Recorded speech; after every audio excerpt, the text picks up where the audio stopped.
Summer can be a bit of a slog. For us, it's often for some reason a rather busy time, and I'm sure we're not alone. Well, you can beat the summertime sadness and the August angst and enhance your everyday with our excellent sponsor, Via Hemp. This is a company that crafts award-winning premium THC and THC-free gummies. Each of these gummies is especially designed to cultivate a specific mood.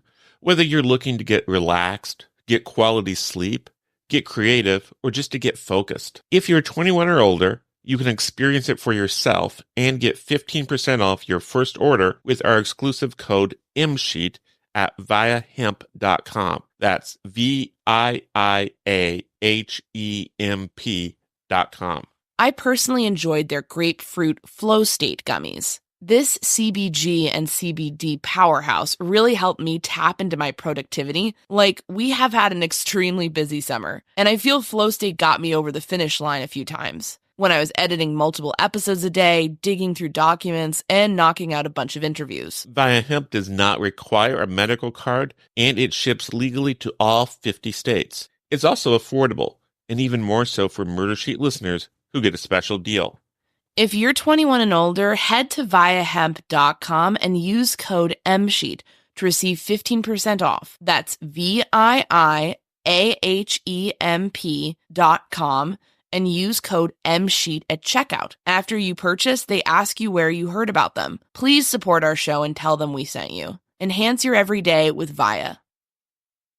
This season, Instacart has your back to school. As in, they've got your back to school lunch favorites, like snack packs and fresh fruit. And they've got your back to school supplies, like backpacks, binders, and pencils. And they've got your back when your kid casually tells you they have a huge school project due tomorrow. Let's face it, we were all that kid. So first call your parents to say I'm sorry, and then download the Instacart app to get delivery in as fast as 30 minutes all school year long. Get a $0 delivery fee for your first 3 orders while supplies last. Minimum $10 per order. Additional terms apply. Okay, it's time to commit. 2024 is the year for prioritizing yourself. Begin your new smile journey with Byte, and you could start seeing results in just 2 to 3 weeks. Just order your at-home impression kit today for only $14.95 at Byte.com. Byte clear aligners are doctor-directed and delivered to your door. Treatment costs thousands less than braces. Plus, they offer financing options, accept eligible insurance, and you can pay with your HSA, FSA. Get 80% off your impression kit when you use code WONDERY at Byte.com. That's BYTE.com. Start your confidence journey today with Byte. Content warning. This episode contains discussion of the murder of a child. This episode also contains discussion of transphobia, including some pretty horrifying transphobic and sexualized language directed at a child. It also includes profanity. The footage from the bus stop might seem unremarkable. 2 teenagers, a boy and a girl, skulk about near a blue bus shelter. They seem to be waiting. The girl wears a red top and black pants. The boy is clad in dark colors. Then, after a bus pulls up, another girl emerges into the frame. Her white hoodie is bright against the gray, wintry backdrop. The 2 girls seem to speak for a moment. Then, the girl in white turns to face the boy. Together, all 3 walk off. One would be forgiven for assuming that this scene might be simply a normal interaction between 3 teenagers. A trio of friends meeting up for a day at Culcheth Linear Park in Warrington, England. I sincerely wish that had been true. But unfortunately, it wasn't the case here. This footage, in fact, captured something far more sinister. 2 young killers and the girl they had become obsessed with. A girl they had promised to destroy for no reason. It shows some of the final moments of a young girl's life. A brilliant life so brutally snuffed out. A devastating tragedy for her family and friends. It was also a tragedy for the transgender community, both in the United Kingdom and worldwide. This loss represents a specific kind of anguish for them, because ultimately, this murder was not only about the tragedy of a wonderful young woman taken too soon. It is also indicative of the kind of betrayal and violence and simmering hatred that an already vulnerable community must be on guard for. The bus stop footage was from February 11th, 2023. The girl in white was Brianna Ghey. Brianna was only 16 on that winter's day. She lived in Birchwood, Cheshire, in England. Like many girls her age, she loved the color pink and doing makeup and playing online games. Her TikTok account depicted her fun and silly side. But she reportedly struggled with anxiety and being bullied. Brianna was a bright light and a source of joy to her family and friends. We should also note that she was trans. The evidence indicates that she was stalked, lured, and brutally murdered, in part because of who she was. Today, we'll be talking about Brianna and her case. We'll be discussing her killers and their motivations. We'll be talking to Jessica Cash. She's a true crime researcher, as well as a trans woman living in the United Kingdom, who can speak to both the case as well as its social and political context. She's also awesome. My name is Anya Kane. I'm a journalist. And I'm Kevin Greenlee. I'm an attorney. And this is The Murder Sheet. We're a true crime podcast focused on original reporting, interviews, and deep dives into murder cases. We're The Murder Sheet. And this is The Murder of Brianna Ghey.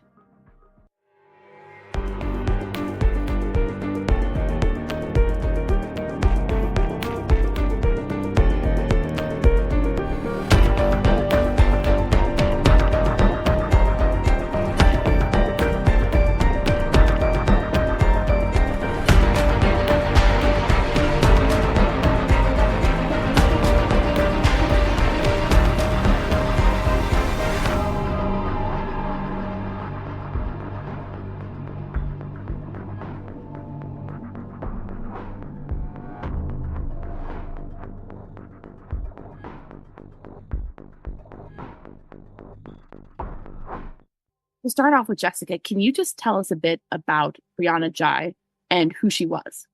Yeah. So Brianna Ghey was a 16-year-old transgender girl from a village from Culcheth, which is a village near Warrington in the northeast of England. So it's sort of halfway between Manchester and Liverpool. And Brianna had been, it's unclear how long she had been out as a transgender girl, but she was living under the name Brianna and had been accepted as that at school.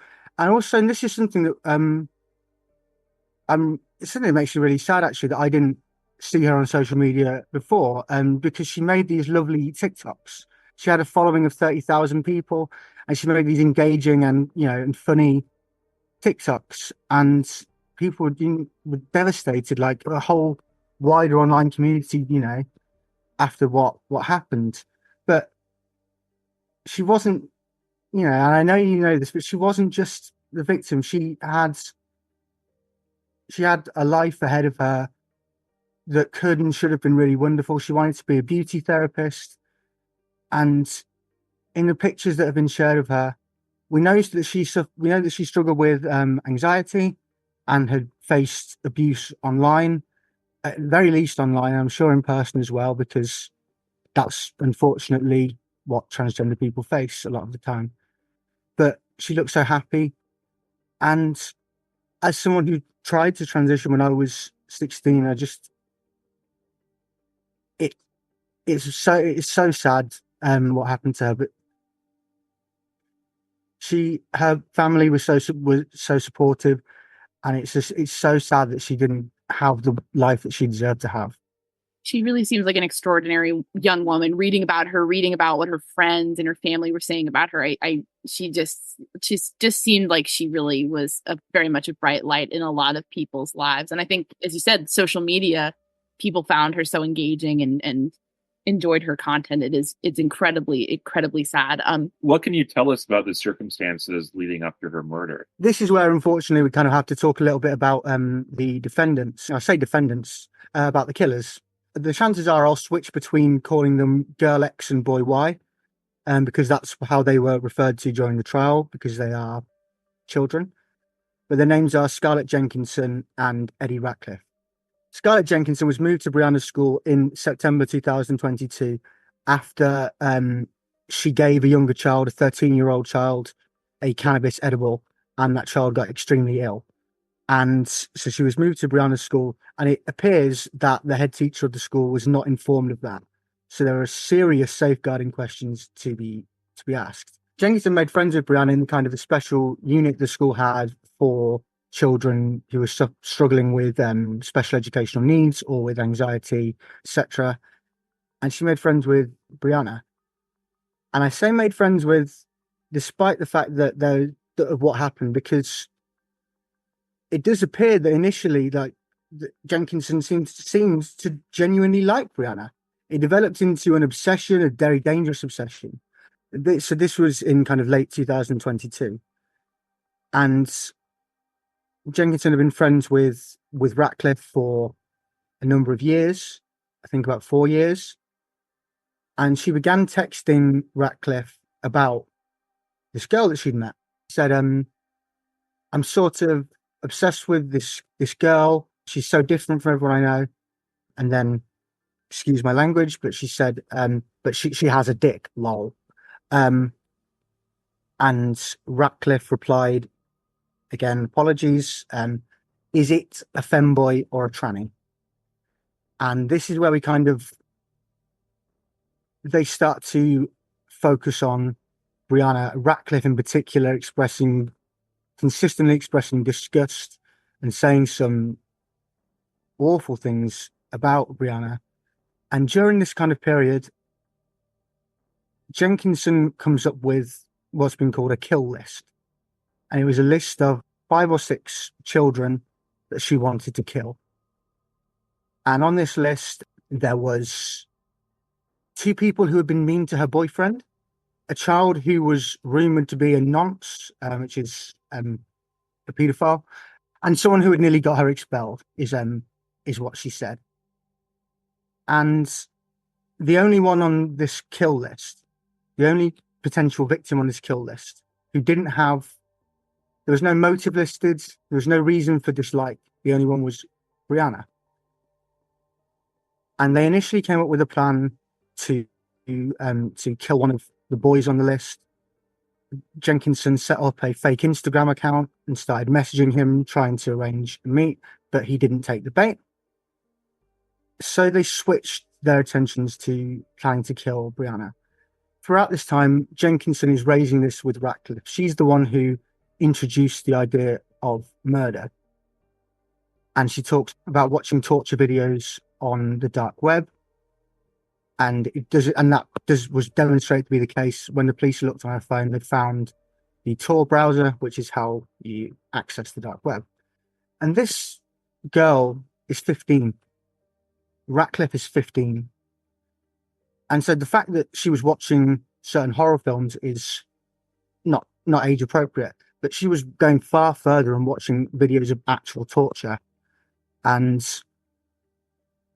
Ratcliffe's defense pointed out that he didn't introduce the idea. It was her idea. She's the driving force. And I think that's broadly true.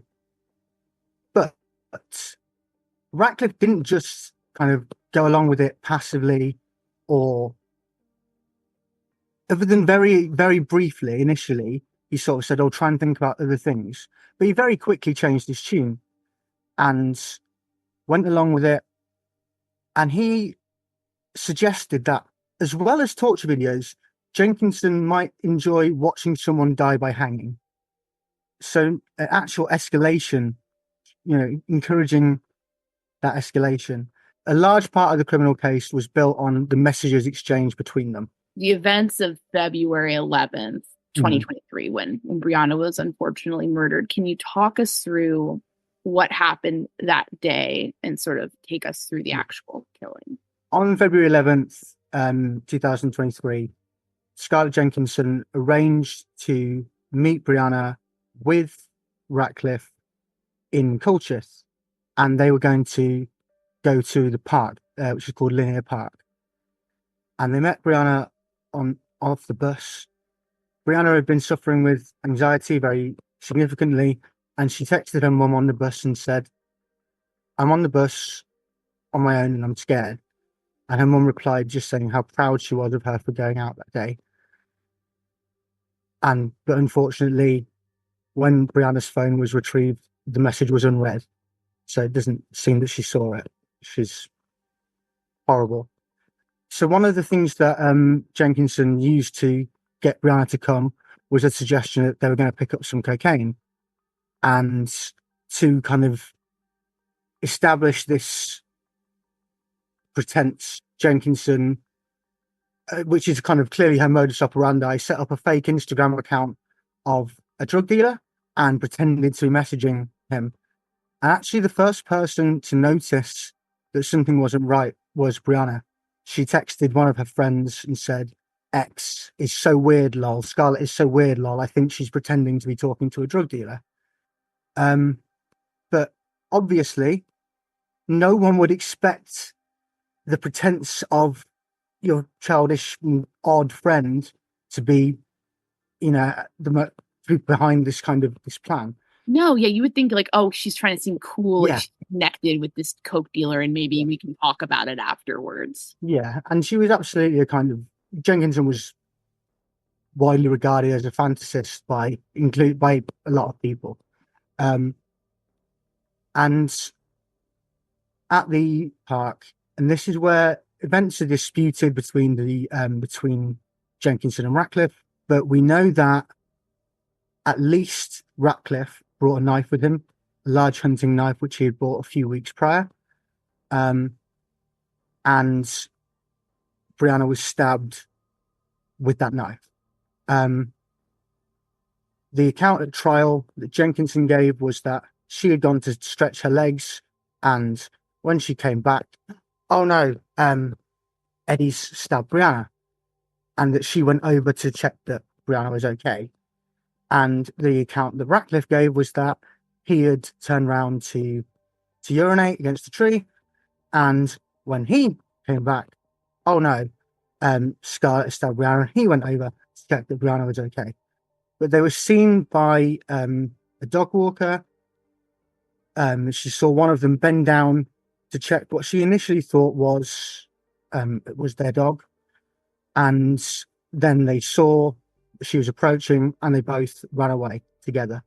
And they were caught on CCTV and I think dash cam and ring doorbells, running away together, and using saliva to wash to kind of wipe blood off their hands.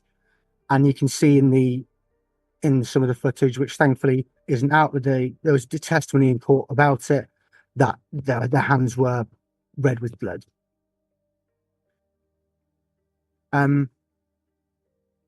So yeah, that was what they did, and they went home. But after stabbing Brianna, and I should mention at this point, Jenkinson's given at least 3 accounts since being convicted, in which in 2 of them she confessed and said that she stabbed Brianna a number of times, and that Ratcliffe was the first person to stab Brianna, but then said he couldn't finish it, and she joined in. She's given that account, I think, 3 times at least, with variations. And I almost, not quite, but almost feel sorry for the defense lawyer.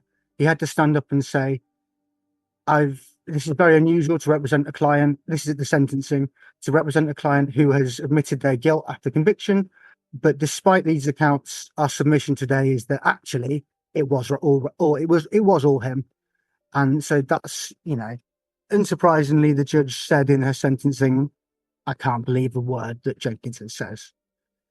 So we know. So it seems very likely, and it was pretty clear from the evidence at trial, that both defendants, both of the convicted, stabbed Brianna. Either after or shortly before she was stabbed, a message was sent from Brianna's phone to Jenkinson saying, "Where are you?" And the prosecution's case was that after the stabbing, Jenkinson picked up Brianna's phone, sent that message to give herself an alibi, not to give Ratcliffe an alibi, obviously, but to give herself an alibi. And then she dropped the phone down a kind of small drain where it was subsequently recovered. So it was very kind of calculating on Jenkinson's part, in a way that Ratcliffe is less calculating, but just as culpable. And then after getting home, they exchanged messages with each other. not really understanding the technology, because they would send messages in which they talked about kind of essentially implicating themselves, presumably planning to delete those. And then other messages saying things like, oh my goodness, someone's been stabbed in Linear Park. Holy shit, things like that. And Jenkinson also sent articles about the murder to her friends, and that continued for a number of days. She posted a tribute to Brianna on her Instagram page with this beautiful picture of Brianna where she's saying she looks so happy, and is saying things like, "It is horrific what was done to you. You were the best friend I could have wished for." And it's just that kind of calculating, cold behavior at the age of 15 is terrifying. It's genuinely scary. Yes. That it's shocking, and just the two-facedness of having all these conversations where such disgusting and dehumanizing language is used about a young woman who's supposed to be your friend. Yeah. It's really, reading some of that is actually it's chilling and really upsetting. And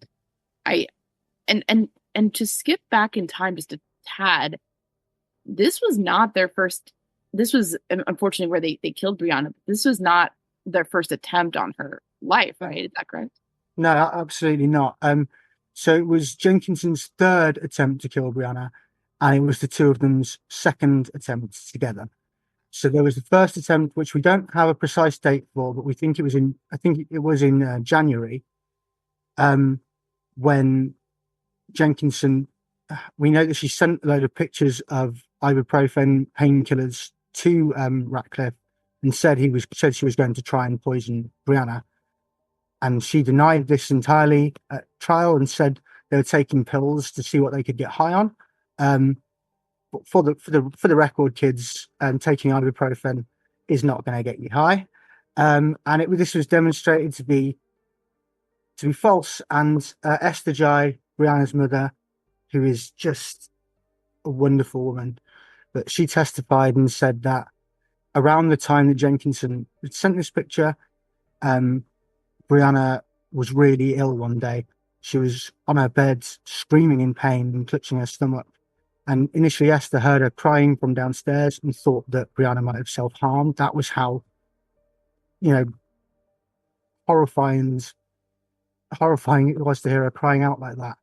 And went up to her, and she thought, then when she saw her, she thought she might have appendicitis, but she was sick. And the vomit looked like clear water with what she thought were red grape skins in it. And the picture that Jenkinson had sent was of red tablets. And that's one of the things that Jenkinson has admitted since trial, that she tried to kill Brianna on that occasion. And after doing that, she told Ratcliffe that it hadn't worked, that Brianna had survived this attempt. And Ratcliffe's response, this is Ratcliffe, who the defense say is less culpable, is less sadistic. He suggested, why don't you look up other methods of poisoning? And we know from his internet history that he Googled them himself. So this is, again, less calculating, but just as culpable. This episode is sponsored by AutoTrader. Credit scores, down payments, interest rates. Car buying can be a numbers game, but you don't have to be a math expert to get the keys to your dream car. Just use Kelley Blue Book My Wallet on AutoTrader. Crunch your numbers and get your personalized results so you know exactly how much you'll pay each month for your car. It's like having a magic wand for your wallet. Presto! The car you've been wanting is now within reach. So hit the road and leave your calculator at home. Find your next car on autotrader.com. What makes a life a good one? Is it the adventure you have? Or the friends you find along the way? Maybe it's pursuing your passion while striving to protect, defend, and save what you believe in every single day. So what makes a life a good one? In the Coast Guard, we think it's all of the above and more. But you'll have to find out for yourself. Visit gocoastguard.com to learn more. And then the second attempt, or the first attempt they made together, they made a plan to meet Brianna on January the 28th. And it's been slightly unclear from what I've read of the coverage whether or not Ratcliffe brought his knife that day, but it seems very likely that he did. I can't be 100% sure, but it seems likely that he did. And Brianna, thankfully, tried off. She wasn't able to go. And so the two of them met up at the place where they had planned to meet up, which is written in Jenkinson's kill plan. I can give more detail on that. But they met up where they were planning to meet up. They went to Linear Park. Jenkinson filmed Ratcliffe near what became subsequently the crime scene. And then kind of they went home. And after this failed attempt,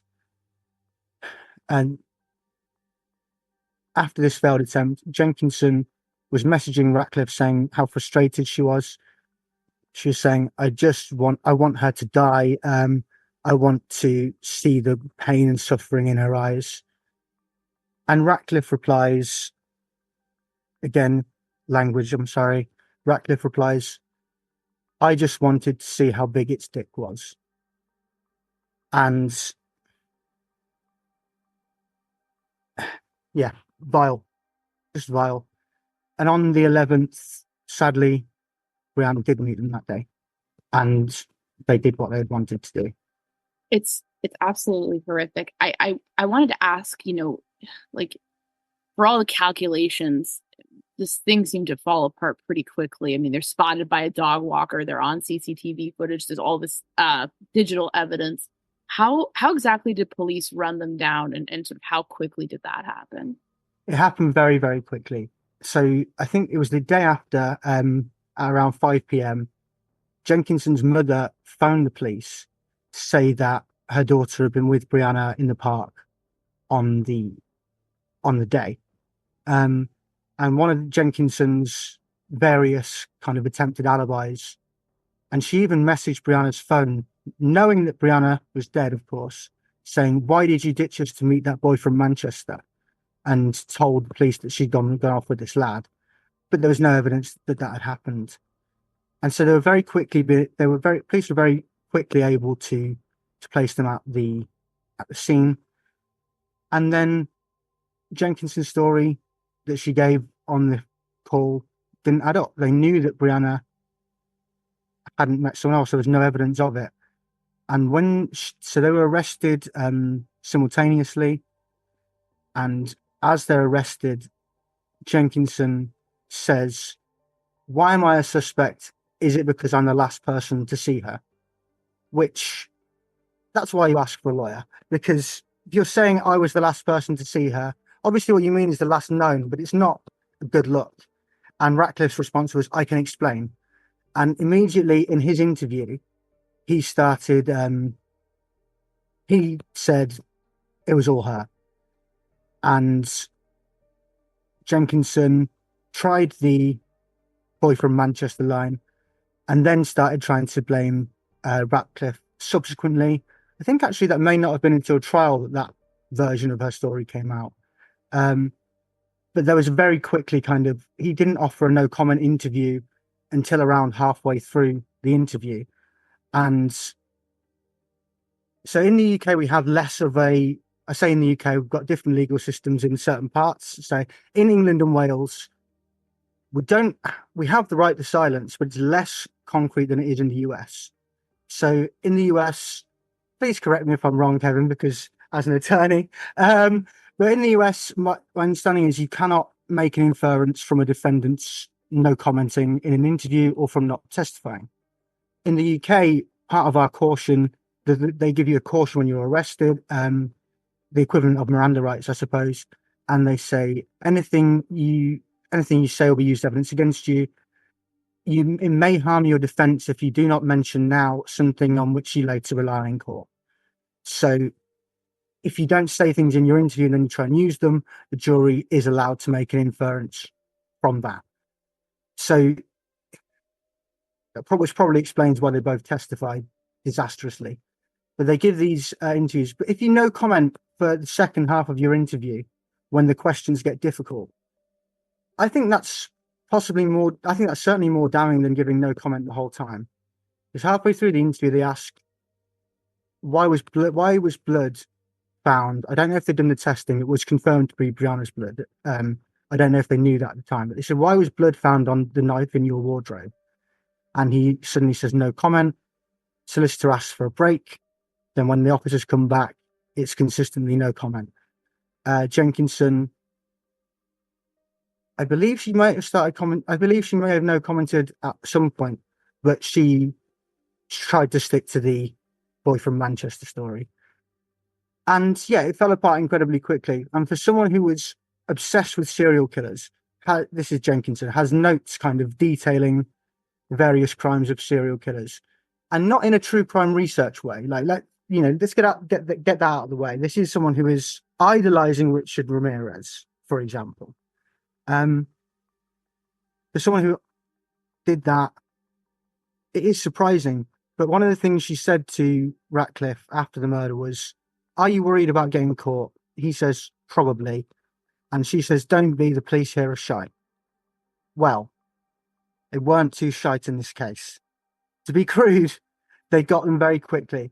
I do have some issues with some of the things the police said. They kind of inferred that it wasn't a hate crime, which the Crown Prosecution Service disagreed with subsequently. But they said it was a targeted attack, which it was. It was, they identified a victim, premeditated, and killed her. But it fell apart very, very quickly. And yeah, thank goodness. They would have been caught anyway. They were on CCTV meeting her. But thank goodness for Scarlett Jenkinson's mother phoning the police and helping it to get quickly. And for all the criticisms that people, and questions people will ask about how didn't they know and things like that, I'm steering clear of that with Scarlett Jenkinson's mother and with her family, because they put out a statement which is really unusual for a defendant's family to do. And in that statement, they say, we agree with the verdict, we agree with the sentence, and we agree with the decision to name Scarlett, which is very unusual. And Esther Jai has said repeatedly, please don't vilify these families, please don't target these families. And I think there are wider questions to be asked, societal questions, and I'm sure families will question if they could have done anything. But what they did in the aftermath, and what Jenkinson's family did in the aftermath, and what they've done after the verdict and the sentencing, I think speaks volumes to their genuine regret and sorrow at what their daughter did. Why were the names originally not publicized? So because the killers were 15, anonymity orders are automatically in place for children. And there was some debate about whether they would be named at all. And Mrs. Justice Yip decided that she would release their names after the verdicts, because essentially the crime was so shocking and what they had done was so terrible. She said it was in the public interest. And in another case, she had, I think in 2022, where a minor was convicted of murder, she chose not to lift it in that case. So it shows that there is discretion about when it's in the public interest to do so. I mean, I have feelings about this because there's a big part of me, and I've actually kind of posted, and I've really gone against what I said, but I said I'm still going to call them Girl X and Boy Y. Because, and this is what Brianna's dad said, her name should be remembered and their name shouldn't. And I think that is the only argument really that I would buy for not naming them. But I do think it's in the public interest. And I think it is in majority of cases where even children are convicted of a serious crime. I think it's in the public interest to name them. And the fact is, well, we all know how it is. Everyone in Culcheth, everyone in Warrington would have known their names. It would not have stayed, under wraps. No. I'm also curious to jump back to something you were talking about a few minutes ago. You said there was some debate. Is this a hate crime against the trans community, or is this a targeted attack on a specific person? Or both. And so I'm curious, when does a targeted attack against a member of the trans community become a hate crime against the entirety of the community? That's a very good question. And I think actually in this instance, on Scarlett Jenkinson's part, I don't think it's a hate crime. I will say there are some things that she said, which I'll come on to after Ratcliffe, that I think should have been taken into account more in the sentencing. But for Eddie Ratcliffe, I think this was a hate crime. And I don't believe Justice Yip used those words. Mr. Justice Yip said that Ratcliffe was motivated in part by hostility towards Brianna because of her transgender identity. And that's when I think it becomes a hate crime. And the Crown Prosecution Service said that their view was that it was a hate crime and that they considered the judgment meant that the court agreed. So when does it become that? I think it's very clear that Ratcliffe hates transgender people. And we also know that he said there were things that he would like to do to gay people, which Mrs. Justice Yip said she wouldn't consider because Brianna was trans, not gay. I have some issues with that because we are the LGBT community. There are not many people who have an issue with gay people but are fine with trans people and vice versa. Well, there's actually no, there are unfortunately some now who don't have an issue with gay people but do have an issue with trans people. But by and large, we come as a package. We stick up for each other, or we should. Ratcliffe says things. So I've mentioned some of the comments that he made. I won't repeat those again. He also said, "I want to see if it will scream like a man or a girl."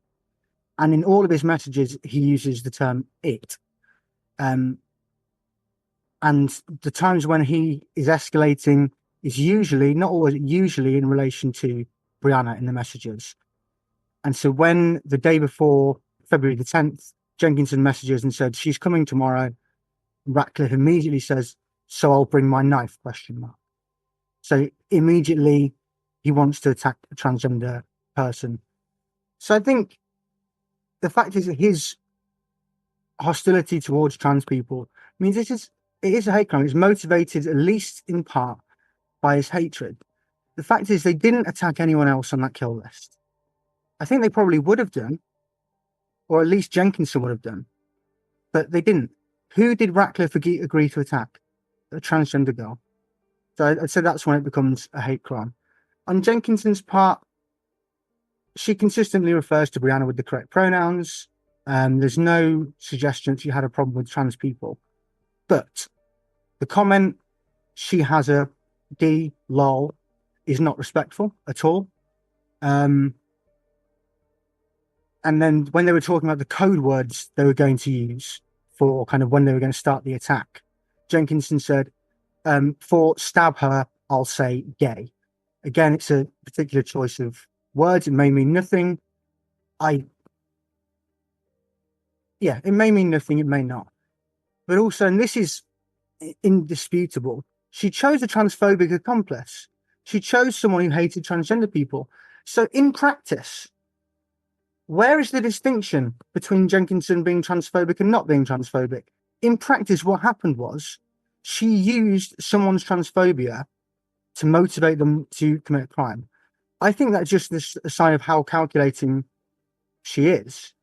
But I think it becomes a hate crime when one of the participants is clearly motivated by the hatred of a transgender person because they are transgender. I'd like to zoom out a bit for a second. I wonder if you could just talk about the climate in the UK. What's it like to be a transgender person in the UK? And maybe also address what has this crime meant to the transgender community in the UK? The climate in the UK is horrible for transgender people. It's really nasty. And for some background briefly, in around 2017, there was a reform proposed that would have made it slightly easier, or quite a bit easier, to get a gender recognition certificate. Now, or they're also called a GRC, so I don't have to say the whole thing every time. Yeah. And the vast majority of us don't have a GRC because they're a pain to get. You have to go in front of a panel of doctors and prove that you're trans enough. You have to pay. It's a bureaucratic nightmare, and what they actually give you is quite limited. But there was a reform proposed that rather than having to go in front of these doctors, you could self-identify. And there was a lot of fuss kicked off about this, and a lot of people talking about a supposed threat to women's rights. But really, that's kind of been a fig leaf for the most hostile, socially conservative elements to attract transgender people and to take away rights that we have enjoyed. I mean, the way I've put it before is we've had these rights in practice, but not in theory. So there was not necessarily a legal basis for us to use certain spaces, but we did because of common sense. Because if you're a trans man and you have a full beard, because you've been on testosterone for the last 8 years, and it's farcical to say, oh well, you were born female, you were assigned female at birth. Oh well, in the hospital, you're going to go onto the women's ward. That's ludicrous. People were essentially able to use the services of the gender they identified as in a lot of cases. And since this law was kind of, I don't know if you know, but there's been some political turmoil in the UK over the last few years. Really? Yeah, there was some referendum. I didn't pay much attention. But we've had various changes of Prime Minister, and that law reform was canned. And but it wasn't just enough to say, okay, we're not going to make your life slightly easier. Since then, we've had attacks on the rights of children to access puberty delaying medication, which is fully reversible and has no long-term impact, has been used for decades to treat precocious puberty. And this was done, again, supposedly in the service of protecting children. And it's an attack on the rights of children to consent to their own medical treatment. But it's not just about the kind of those specifics, but it's not just about those kind of very particular things. The broader climate has become so toxic. It's now a routine question for politicians to be asked during an interview. Do women have penises?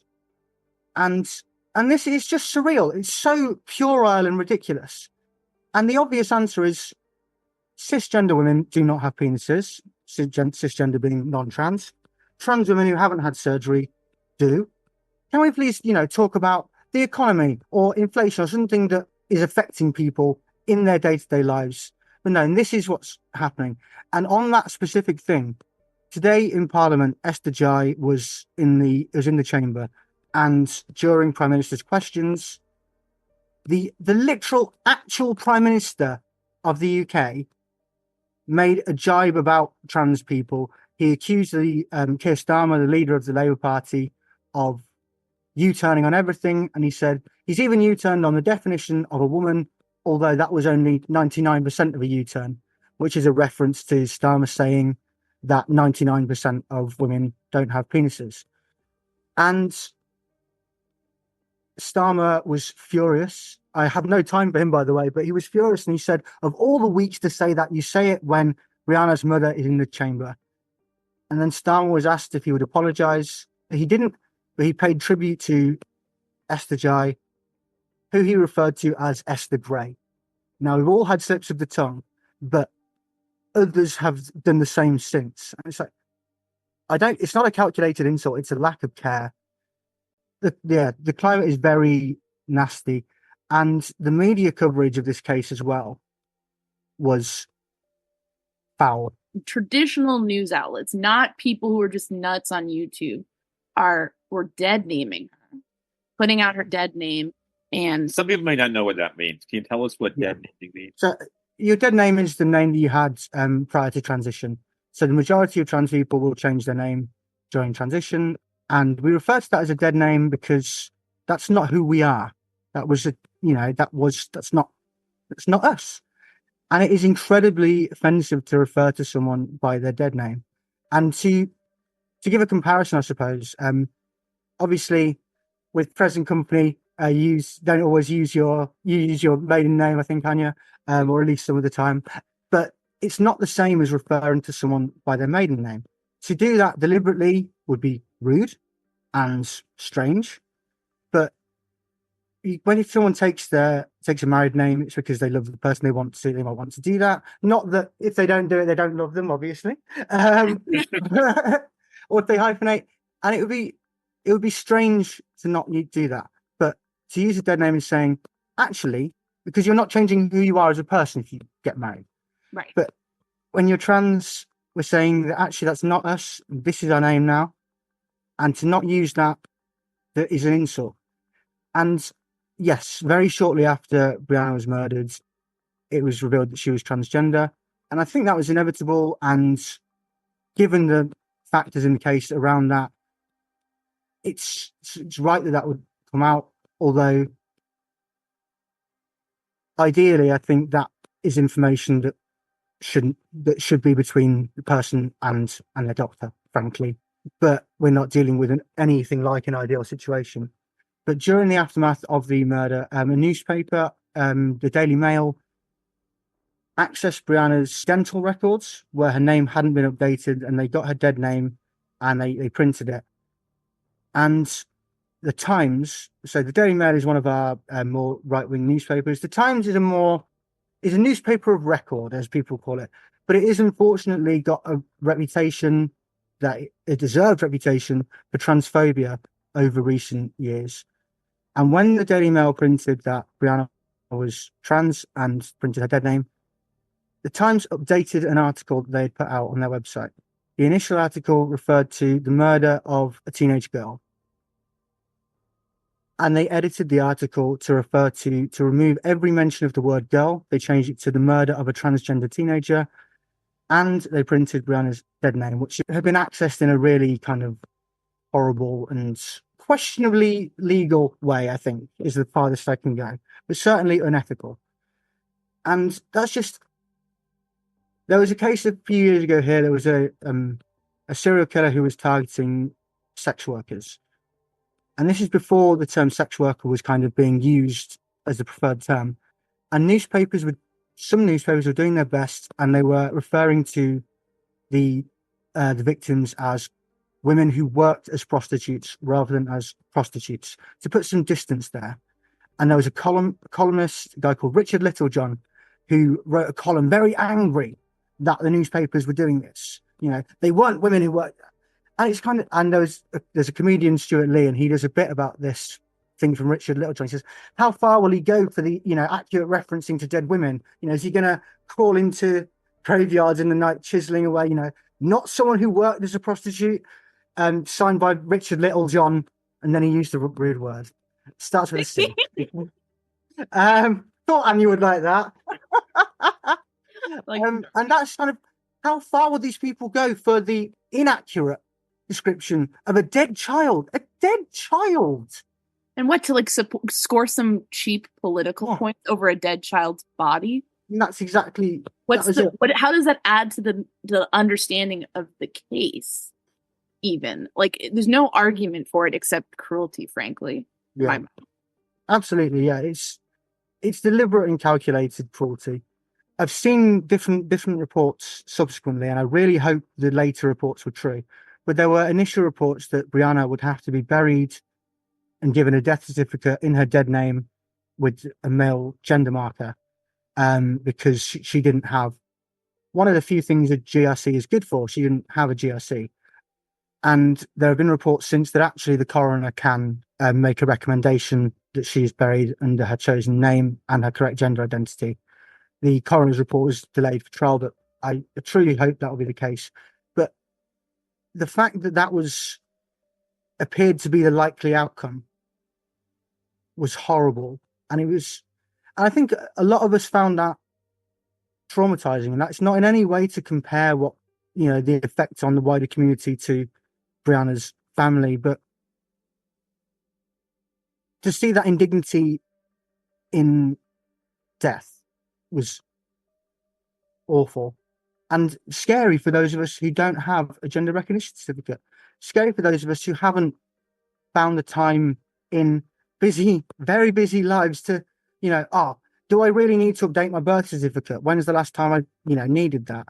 Well, turns out that if they cannot update those markers, then I know I really need to get some of that stuff sorted. But the climate, I mean, just to kind of touch on hate crimes somewhat, and crimes against transgender people, because it's important to say they're not always hate crimes, certainly not worldwide. But I have been a victim of assault several times, and certainly a victim of harassment on a regular basis, and it's very scary when things like this happen, and not just in a kind of it could have been me way, but it could have been my friends, could be people that I love. And focusing solely on the two killers in this case really lets off society, and it really lets off politicians, and it lets off a media class who think that puerile questions about genitals are an adequate response to the situation. We need to actually kind of address the fact that trans people in this society are not being treated with dignity. And even before the real kind of kickoff and dispute over what rights we have, we were not treated with dignity then. I mean, how is it different? I mean, you can see the spectrum of the really disgusting, dehumanizing things that Eddie Ratcliffe was saying, and the kind of joking, wink, wink questions that the media is asking in the way that they're talking about a dead child, a dead transgender girl. And like, it's not saying that the reporters are going to go do crimes like that, but it's saying that they're creating an environment where people are affected by that and their opinions are affected. And perhaps they start looking at people, transgender people, as less than human and possibly worthy of attack. And that is frightening. And the media has a responsibility. Consistently portraying trans people as a threat. And we've been through this before. Like, stereotypes of gay people meant that gay men in particular meant that the age of consent was different for many years following decriminalization. And now we're seeing the same stereotypes, the same tricks about trans people. And people talk about, a drag queen story time. Oh, do you think it's appropriate for a drag queen to read stories to children? This is a sexualized performance. No, it's not. Drag queens, so I perform in drag sometimes. And would I make the jokes I make in my stand-up / drag in front of children? No. But drag queen story times are someone in a pretty dress and makeup reading a story to children that might broaden that child's understanding of gender identity. And the fact that some people express gender in a certain way, some people have a certain sexuality, a certain identity, and that's okay. And yeah, the portrayal of trans people as being dangerous is a constant theme. There's also been a kind of a trend in the media. It's echoed far more by cranks on the internet. This okay groomer when they're talking to a queer person. But this is kind of portraying us as predators. It's what was done to gay people, particularly gay men. And it is horrible seeing people fall for it again. Especially since it often seems like these kind of nonsense social issues, otherization of groups seems to often be a ploy to disguise from other serious issues, like, as you said, like the economy and like what's going on with everything around that. And when you don't have a solution to the crisis, who can we blame? Yeah. And that's entirely how it feels. And I've spoken about kind of the UK. In the US, you've also seen a massive increase in legislative attempts to outlaw care for trans people. And by the way, some people who I think are generally sensible have concerns about medical treatment for transgender or gender questioning children. Now, I don't agree with them, but if there are rational people I can talk to about that issue, and who I think can, may understand or may change their view at some point. Well, they may not be against it, they just have concerns. But the slippery slope is that whose treatment do you come for next? And it's transgender adults. And Florida has closed 80% of treatment facilities for transgender adults. There's also a law in Florida that you can be arrested for using the bathroom of the gender you identify as, if it's different to your gender assigned at birth. Florida has a do not travel warning from the Human Rights Campaign. And so if I visit the US, I'm sorry, Florida friends, but as much as I'd like to see Miami, I think I'll have to stay clear. Yeah, this is it's very scary. And yeah, and again, I think it's the same thing as motivating talking about trans people rather than other issues there, because you don't have a solution. And that is deeply, it's upset. It's horrible to be the victim of kind of a bait and switch, frankly. Like, let's talk about something else. What about those trans people? But there's also wider context of murder and violence of transgender people. And I mentioned this kind of briefly a while back and said, it's not always a hate crime. That is true. I wouldn't say how often, but the fact is that, so these dates are between 1st of October and 30th of September, 2022 to 2023. And the reason for those dates is that we have the Trans Day of Remembrance in November. So it's to kind of use the statistics for that. In that period, October to September 22 to 23, 321 trans and gender diverse people around the world were reported murdered. Now, that is certainly not the true number. It's certainly more than that, because people's gender identity doesn't always get reported. But of those, 94% were trans women or trans feminine. Almost half were sex workers. The half whose occupation is known are sex workers. Those affected by racism make up 80%. So it's to a certain extent, particularly with the sex work issue, it's often people who are put in a particular situation where that is how they can earn money are easier victims. And that is one of the things that was said about Brianna. She was vulnerable because of her trans status and her anxiety and other things. So even if it's not straightforward to say this is a hate crime, we're murdered because we're trans, being trans plays a role in, unfortunately, making people vulnerable a lot of the time. But